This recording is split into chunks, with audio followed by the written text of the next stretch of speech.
شروع اللہ کا نام لے کر جو بڑا مہربان نہایت رحم والا ہے۔ اے پیغمبر صلی اللہ علیہ وآلہ وسلم، لوگوں سے کہہ دو کہ میرے پاس وحی آئی ہے کہ جنوں کی ایک جماعت نے اس کتاب کو سنا تو کہنے لگے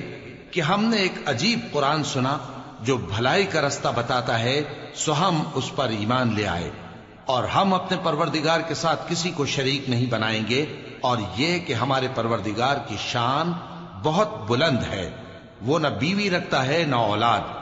اور یہ کہ ہم میں سے کوئی بے وقوف اللہ کے بارے میں جھوٹ گھڑتا ہے، اور ہمارا یہ خیال تھا کہ انسان اور جن اللہ کی نسبت جھوٹ نہیں بولیں گے،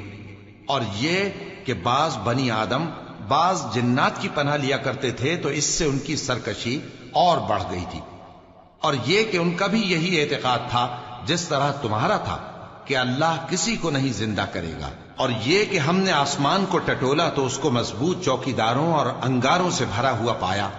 اور یہ کہ پہلے ہم وہاں بہت سے مقامات پر فرشتوں کی باتیں سننے کے لیے بیٹھا کرتے تھے،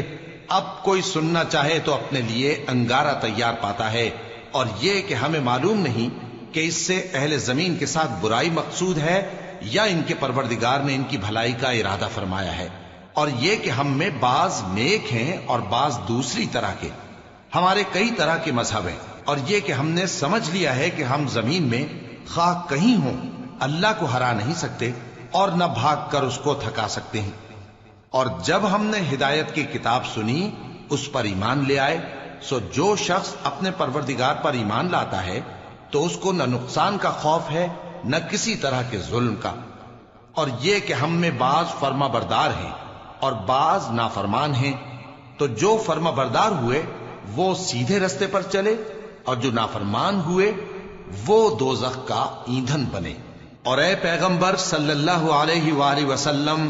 یہ بھی ان سے کہہ دو کہ اگر یہ لوگ سیدھے رستے پر رہتے تو ہم ان کے پینے کو بہت سا پانی دیتے تاکہ اس سے ان کی آزمائش کریں، اور جو شخص اپنے پروردگار کی یاد سے منہ پھیرے گا وہ اس کو سخت عذاب میں داخل کرے گا، اور یہ کہ مسجدیں خاص اللہ کی ہیں تو اللہ کے ساتھ کسی اور کی عبادت نہ کرو، اور جب اللہ کے بندے یعنی یہ پیغمبر صلی اللہ علیہ وآلہ وسلم اس کی عبادت کو کھڑے ہوئے تو کافر ان کے گرد ہجوم کر لینے کو تھے۔ اے نبی صلی اللہ علیہ وآلہ وسلم، کہہ دو کہ میں تو اپنے پروردگار ہی کی عبادت کرتا ہوں اور کسی کو اس کا شریک نہیں بناتا، یہ بھی کہہ دو کہ میں تمہارے لیے نہ کسی نقصان کا اور نہ نفع کا کچھ اختیار رکھتا ہوں، یہ بھی کہہ دو کہ اللہ کے عذاب سے مجھے کوئی پناہ نہیں دے سکتا اور میں اس کے سوا کوئی جائے پناہ نہیں پاؤں گا، ہاں اللہ کی طرف سے احکام کا اور اس کے پیغاموں کا پہنچا دینا ہی میرے ذمے ہے، اور جو شخص اللہ اور اس کے پیغمبر کی نافرمانی کرے گا تو ایسوں کے لیے جہنم کی آگ ہے، وہ ہمیشہ ہمیشہ اس میں رہیں گے، یہاں تک کہ جب یہ لوگ وہ دن دیکھ لیں گے جس کا ان سے وعدہ کیا جاتا ہے، تب ان کو معلوم ہو جائے گا کہ مددگار کس کے کمزور ہیں اور شمار کن کا تھوڑا ہے۔ کہہ دو کہ جس دن کا تم سے وعدہ کیا جاتا ہے